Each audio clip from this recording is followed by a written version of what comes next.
Hello everyone, welcome to iExamBee. This is AgriBee channel of iExamBee, especially dedicated for the preparation of agricultural related exams. So इस part में फिर से हम एक reasoning topic पे discuss करेंगे जो कि आपके AFO एग्जाम्स में पूछे जा सकते हैं। शुरू करते हैं वीडियो। फ्रेंड्स, iExamBee पे ये सारी कोर्सेज अवेलेबल हैं।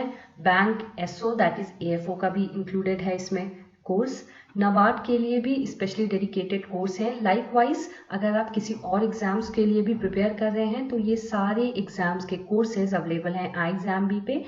तो आज ही विजिट कीजिए साइट या कॉल कीजिए हमें, या फिर हमें आप ईमेल भी कर सकते हैं फर्दर डिटेल्स के लिए। फ्रेंड, लास्ट वीडियो में ये आपको क्वेश्चन प्रोवाइड किया गया था सेल्फ प्रैक्टिस के लिए। तो आज हम जल्दी से इस क्वेश्चन को डिस्कस करते हैं ताकि हम आगे अपना वीडियो कंटिन्यू कर पाए। तो यहाँ पे कुछ स्टेप्स दिए हैं, इनपुट दिए हैं, और ये क्वेश्चन लास्ट स्टेप पे बेस्ड है। स्टेप 6 जो है वो लास्ट स्टेप दिया गया है। क्वेश्चन कहता है, as per the rules followed in the above steps find out the appropriate steps for the given input. How many steps will be required to complete the given arrangement? So हमें ये input दिया गया है। ऊपर के pattern के basis पे हमें इस इनपुट के लिए लास्ट स्टेप देखना है कि कितने स्टेप्स लगेंगे पूरा कंप्लीट करने में पैटर्न। तो जल्दी से देख लेते हैं इस इनपुट के लिए हमारा आउटपुट क्या होना चाहिए। देखिए, हमारा आउटपुट फाइनल जो है वो ये होगा। किस बेसिस पे मैंने ये आउटपुट प्रोवाइड किया है वो मैं आपको एक्सप्लेन कर देती हूँ। यहाँ पे इनपुट दिया गया है। अगर आप ध्यान से देखें तो देखिए एक एक स्टेप में दो चीजें हो रही हैं।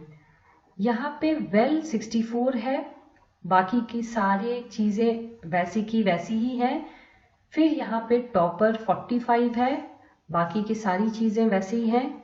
आगे स्मॉल 38 है, यानी कि दो चीजों में एट अ टाइम चेंज हो रहा है। और यदि आप लास्ट स्टेप देखें तो देखिए यहाँ पे पहले कॉन्सोनेंट्स जो हैं उनको अरेंज किया गया है अपोजिट ऑर्डर में, मतलब W सबसे लास्ट में आता है इसलिए इसको सबसे पहले रखा गया है। उसके बाद T, S, D।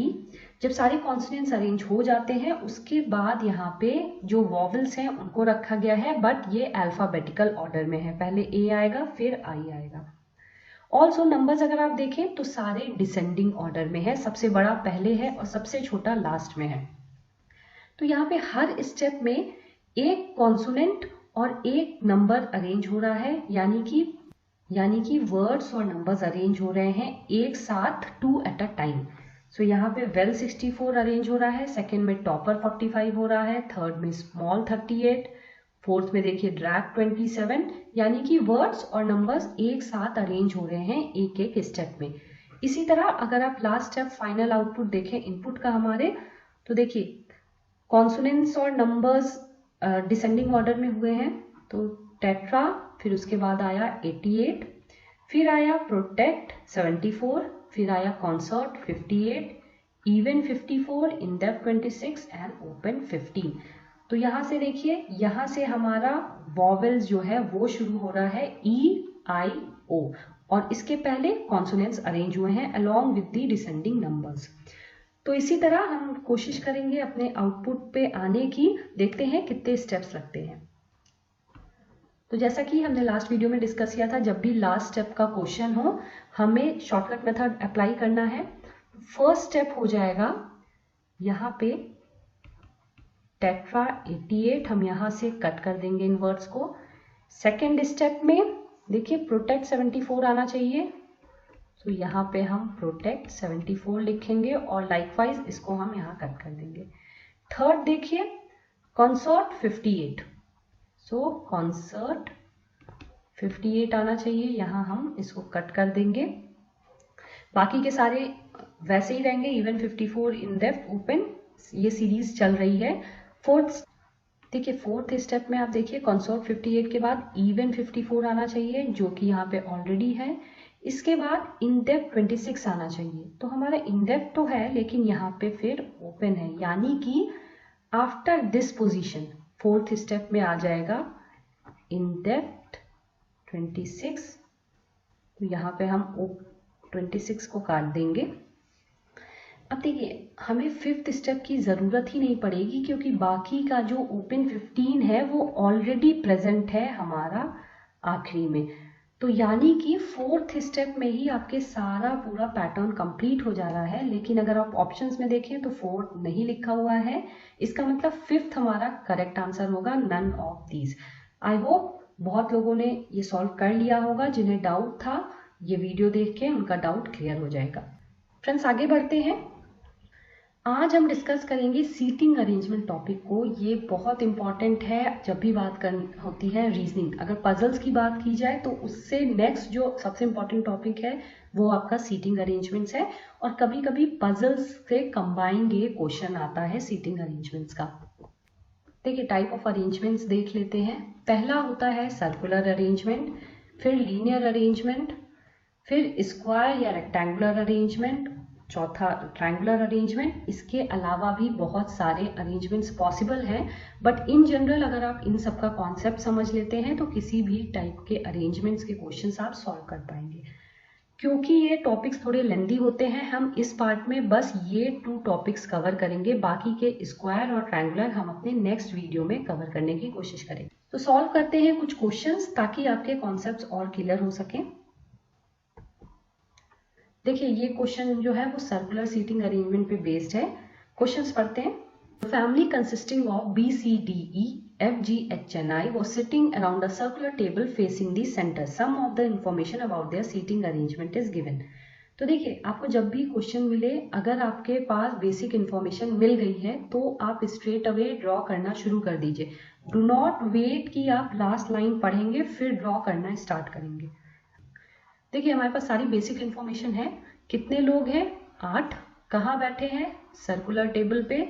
डायरेक्शन भी बता दिया गया है कि वो सेंटर की तरफ देख रहे हैं। बेसिक इंफॉर्मेशन आपके पास अवेलेबल है, जल्दी से ड्रॉ कर लेते हैं डायग्राम। अब ऑप्शंस पढ़ते हैं। पहला कहता है D one of the sons of H sits exactly opposite to H and is an immediate neighbor of his mother.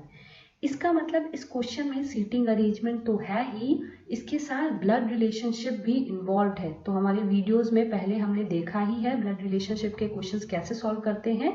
इसका मतलब आपको एक सर्कुलर अरेंजमेंट तो बनाना ही है और साथ ही आपको एक फैमिली ट्री भी बनानी है। D one of the sons of H, तो हमें पता है H का बेटा है D। One of the sons मतलब और भी बेटे हो सकते हैं H के। H का जेंडर हमें नहीं पता है बट D का जेंडर पता है, ये है male. Sits exactly opposite to H। अब बात की जा रही है सिटिंग अरेंजमेंट की।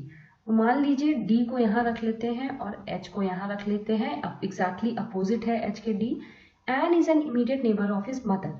अब हमें ये नहीं पता D की मदर कौन है, तो यहाँ पे बनेगा 2 केस, जहाँ D की मदर इस साइड भी हो सकती है और राइट में भी हो सकती है। हम दोनों केसेस को साथ में लेके चलेंगे। देखिए दोस्तों हमने दोनों केसेस को ले लिया है। मदर लेफ्ट में भी हो सकती है, मदर राइट में भी हो सकती है। इसे मान लेते हैं 1 और इसे मान लेते हैं case number 2। So first option हो चुका है, दूसरे पे मूव करते हैं। D sister G is exactly opposite her husband E। तो यहाँ हमें बता दिया गया है सिबलिंग का रिलेशनशिप। D की सिस्टर है G यानी कि ये फीमेल होगी और इनके हस्बैंड है E यानी कि वो मेल हो जाएंगे। अब देखिए D और G सिबलिंग है यानी कि G जो है वो H की डॉटर। G जो है अपोजिट है एग्जैक्टली E के, लेकिन हमें ये नहीं पता कि G और E बैठेंगे कहाँ, तो अभी इस इंफॉर्मेशन को हम होल्ड पे रखेंगे। It further says and G is an immediate neighbour of I। तो हमें ये भी नहीं पता I कहाँ बैठेंगे, तो ये इंफॉर्मेशन हम होल्ड पे रखते हैं अभी। D's niece C, अच्छा तो D की एक नीज है C, sits third to the left of her grandfather। देखिए क्लियर है कि D की नीज है C यानी कि या फिर वो G की बेटी होगी और या फिर कोई और तीसरा जो भाई या बहन है उसकी बेटी होगी। आगे बढ़ते हैं क्वेश्चन, इसको हम होल्ड पे रखते हैं। F who has no child is a male member while D and C are the only unmarried members of the family। Okay so इसका मतलब D जो है वो मैरिड नहीं है और C जो है जैसा कि हमने देखा नीस वो भी मैरिड नहीं है एंड F का कोई चाइल्ड नहीं है। इसका मतलब जो C है होंगी G की डॉटर। तो यहाँ पे हम C लिख देते हैं और माइनस साइन लगा देते हैं। Only D and C are married, मतलब जो F है वो डेफिनेटली मैरिड ही है। और तो देखिए F के लिए 2 पोजीशन खाली है, या हो सकता है वो H का बेटा हो, since is a male member, और या फिर हो सकता है वो H का पति हो। लेकिन देखिए F का उसका कोई भी चाइल्ड नहीं है, इसका मतलब H का तो डेफिनेटली वो नहीं होंगे, इसका मतलब डेफिनेटली वो हो जाएंगे D और G के सिबलिंग, यानी कि F यहाँ आ जाएगा और प्लस साइन यहाँ हो जाएगा। Since yes no child, F को अभी छोड़ देते हैं। बढ़ते, हमारा फोर्थ ऑप्शन हो चुका है, बढ़ते हैं फिफ्थ की तरफ। No couple sits together, D sister in law I. तो देखिए सिस्टर इन लॉ होंगी वो जो कि भाई की वाइफ होंगी, तो यहाँ पे only person left to be married is F. हम यहाँ आई को रखेंगे, ये हो जाएंगी minus, because sister in law है तो माइनस ही होगा, फीमेल कैरेक्टर है। तो हमारा देखिए जो चार्ट है वो कंप्लीट हो चुका है। The only person left is here B, और उनको हम यहाँ पे एज अ मैरिड पर्सन रखेंगे एच के। लेकिन अगर आप ध्यान से देखें अपने डायग्राम को, तो देखिए बोला गया है डी एच के अपोजिट है और मदर लेफ्ट या राइट में है। इसका मतलब एच तो डेफिनेटली मदर नहीं है, इसका ये मतलब हुआ एच जो है वो होंगे फादर। तो यहाँ पे हो जाएगा इनका मेल कैरेक्टर और बी का हो जाएगा माइनस, यानी कि फीमेल कैरेक्टर। तो इस प्रकार से दोस्तों हमारा डायग्राम जो है फैमिली ट्री वो पूरा हो चुका है। अब हम कोशिश करेंगे प्लेस करने की लोगों को। तो देखिए सेकेंड और थर्ड हमने होल्ड पे रखा हुआ है। अब हमें पता है सी की जो ग्रैंडफादर है वो कौन है, वो है एच। तो डीज नी सी से third to left of her grandfather. Third to left मतलब 1 2 3, यहाँ पे सी को प्लेस कर देते हैं फर्स्ट केस में। और सेकेंड केस में देखिए अगर हम 1 2 3 पे जाए तो ऑलरेडी मदर है। इसका ये मतलब है जो हमारा सेकेंड केस है वो पूरी तरह से गलत है, हमारा बस फर्स्ट केस जो है वही सही है और हम उसी को आगे लेके चलेंगे। फ्रेंड्स मैंने बाकी के सेकंड केस डायग्राम डिलीट कर दिया है सो दैट आपको कंफ्यूजन ना हो। तो इस प्रकार से देखिए थर्ड हमारा केस हो चुका है। सेकंड की ओर बढ़ते हैं। D sister G is exactly opposite her husband E and G is an immediate neighbour of I. मतलब देखिए जी और ई अपोजिट होंगे एक दूसरे के।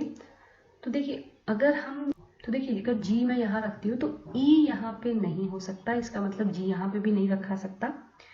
अगर जी यहाँ रखती हूँ, जी या ई में से कोई और, तो डेफिनेटली जी और ई यहाँ पे हो सकता है क्योंकि जगह खाली है। इसी प्रकार जी और ई यहाँ नहीं हो सकते क्योंकि यहाँ पे जी और ई प्लेस नहीं हो सकते। तो ओनली पॉसिबल प्लेस फॉर जी और E R this and this. Also दोस्तों हमको अब ये पता है कि डी की जो मदर है वो बी है, तो हम यहाँ पे प्लेस कर देते हैं मदर। आगे बढ़ते हैं। G is an immediate neighbour of I. तो देखिए अभी हमें ये नहीं पता जी और आई कहाँ है, तो अभी इसको भी होल्ड पे रखते हैं। फिफ्थ ऑप्शन दोबारा देखते हैं। No couple sits together, D sister in law I sit second to right of her husband. यानी कि आई जो है एफ के सेकंड टू राइट होंगी। तो देखिए एफ को और कोई जगह बची नहीं है, तो एफ को डेफिनेटली यही होना पड़ेगा, तभी जाके आई जो है वो इस पोजीशन पे हो सकती है। यानी कि एफ और आई की पोजीशन अब फिक्स हो गई है। ऑल्सो इट सेज अगर आप सेकंड जिनको ऑप्शन को हमने होल्ड पे रखा था वो देखें, G is an immediate neighbour of I. इसका मतलब यहाँ पे जी होगा और यहाँ पे ई रहेंगे। तो फ्रेंड्स इस तरह से हमारा डायग्राम भी कंप्लीट हो चुका है और हमारी फैमिली ट्री भी कंप्लीट हो चुकी है। मैंने इससे क्वेश्चन एसोसिएटेड जो थे वो नहीं लिए हैं क्योंकि काफ़ी लंबा वीडियो हो जाता, बट एक बार अगर आपका डायग्राम सही बन गया है, कितना भी टफ क्वेश्चन पूछा गया हो, आप डेफिनेटली उसको ईजिली आंसर कर सकते हैं। बढ़ते हैं लीनियर सीटिंग अरेंजमेंट के क्वेश्चन की तरफ। यहाँ कहा जा रहा है 8 buses of different colors yellow, blue, violet, black, orange, white, green and red are standing in a row facing north. We know the following information about them. तो देखिए बेसिक इंफॉर्मेशन आपको मालूम है, 8 बसेस हैं और वो लीनियर यानी कि रो में खड़ी है और फेसिंग नॉर्थ है। तो जल्दी से बेसिक इंफॉर्मेशन के बेसिस पे हम अपना डायग्राम बना लेते हैं। तो देखिए हमारा डायग्राम रेडी है, एक एक करके ऑप्शंस पढ़ते हैं। Violet bus is standing third to left of orange bus. देखिए दोस्तों जो भी इंफॉर्मेशन सेकेंडरी है वो आपको अभी होल्ड करना है। अगर किसी बस की एग्जैक्ट पोजीशन बताई जा रही है तो वो हम at the first go plot करने की कोशिश करेंगे, अदरवाइज बाकी इंफॉर्मेशन को हम होल्ड करके ही चलेंगे।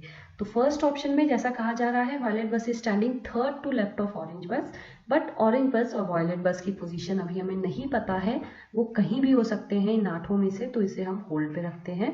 There are two buses standing between white and black bus.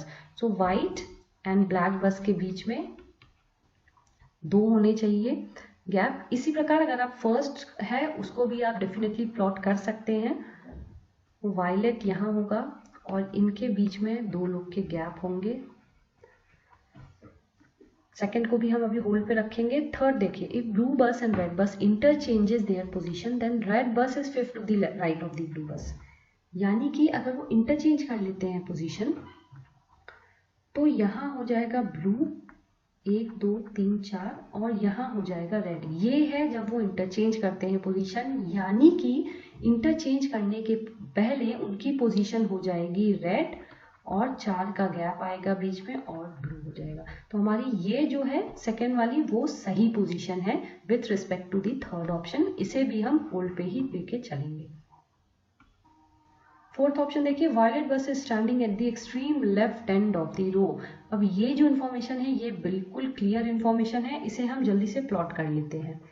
Violet is at the left end, यहाँ पे रख दिया violet. Fourth option is done. Fifth देखिए, green bus is standing exactly between blue and black bus, यानी कि blue black के बीच में ही green आएंगी। हमें ये नहीं पता ब्लू लेफ्ट होगा या ब्लैक लेफ्ट होगा, तो हम इसे होल्ड पे ही रखेंगे। अब जाते हैं वापस उन ऑप्शंस के पास जहां हमने होल्ड पे रखे हुए हैं इंफॉर्मेशन। तो पहला ऑप्शन देखिए, वायलेट और ऑरेंज के बीच में 2 बस का गैप होना चाहिए। वायलेट हमें पता है, 2 गैप छोड़ के हम यहाँ ऑरेंज प्लेस कर देते हैं। First option is done. देखिए इसके बाद आप कोशिश कीजिए उस ऑप्शन को देखने के लिए जिसमें सबसे ज्यादा नंबर ऑफ स्पेस अवेलेबल है। तो आप अगर थर्ड ऑप्शन देखेंगे तो सबसे ज्यादा जो बसेस इन्वॉल्व है वो इस ऑप्शन में है। पहले ट्राई कीजिए इसे प्लॉट करने की। तो देखिए इसमें कहा जा रहा है रेड और ब्लू के बीच 4 बसों का गैप होना चाहिए, तो हमारे बहुत सारे कॉम्बिनेशंस बन सकते हैं इसमें। तो हम क्विकली रीड्रॉ कर लेते हैं डायग्राम ताकि हम कॉम्बिनेशंस को भी प्लॉट कर सकें। देखिए पहले केस में हम कोशिश करते हैं ब्लू यहाँ रखने की, 1 2 3 4, फिर रेड यहाँ आएगा। और सेकेंड केस में हम कोशिश करते हैं ब्लू यहाँ रखने की, 1 2 3 4, रेड यहाँ आएगा। इसके अलावा कोई और कॉम्बिनेशन पॉसिबल नहीं है। Third option is also done. अब बढ़ते हैं हम सेकेंड और फिफ्थ ऑप्शन की तरफ। तो देखिए फिफ्थ ऑप्शन अगर आप देखें, green bus is standing exactly between blue and black बस। तो हमें ब्लू की पोजीशन पता है, यानी कि ब्लैक हो जाएगा यहाँ और ग्रीन हो जाएगा यहाँ फर्स्ट केस में। सेकेंड में देखिए ब्लैक हो जाएगा यहाँ और ग्रीन हो जाएगा यहाँ। तो हमारा फिफ्थ ऑप्शन भी हो गया है। बढ़ते हैं सेकेंड ऑप्शन की तरफ। सेकेंड कहता है there are 2 buses standing between white and black. तो देखिए ब्लैक की पोजीशन पता है, व्हाइट इस डायरेक्शन में हो नहीं सकता क्योंकि ऑलरेडी ऑक्यूपाइड है स्पेस। तो हम इस डायरेक्शन में मूव करने की कोशिश करते हैं, 1 2। देखिए फर्स्ट केस में ऑलरेडी 2 पोजीशन के बाद रेड अवेलेबल है, इसका मतलब फर्स्ट जो हमारा केस है वो पूरी तरह से गलत है। सेकेंड में देखिए ब्लैक अगर यहाँ है तो अगर इस डायरेक्शन में मूव करते हैं 1 2, रेड ऑलरेडी अवेलेबल है, ये डायरेक्शन रॉन्ग हो जाएगा। इस डायरेक्शन में मूव करते हैं अगर 1 2, स्पेस अवेलेबल है, यानी कि व्हाइट हम यहाँ प्लेस कर सकते हैं। हमारा सेकंड ऑप्शन भी हो गया है। अब देखिए एक स्पेस बस अवेलेबल है ये, और एक ही कलर अवेलेबल है वो है येलो। तो जल्दी से हम यहाँ पे येलो प्लेस कर देते हैं। तो फ्रेंड्स हमारा डायग्राम कंप्लीट हो चुका है। थोड़ा सा टाइम टेकिंग ये होता है, बट अगर आप सारे केसेस को लेके चलें तो डेफिनेटली आप एक कंक्लूजन्स पे पहुंचेंगे।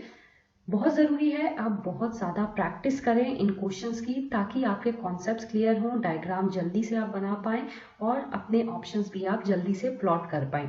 तो friends square and triangular arrangement हम अपने नेक्स्ट वीडियो में कोशिश करेंगे जानने की। अगर आपको ये वीडियो अच्छा लगा तो काइंडली लाइक कीजिए और कमेंट कीजिए। ऑल्सो हमारे बैंक बी और एसएससी बी चैनल को जरूर सब्सक्राइब करें, जो स्पेशली डेडिकेटेड हैं बैंकिंग प्रिपरेशन के लिए और एसएससी एंड रेलवे एग्जाम्स के लिए रेस्पेक्टिवली। सो करते रहिए प्रैक्टिस, जल्दी मिलेंगे नेक्स्ट वीडियो में। Till then all the best and thanks for watching the video.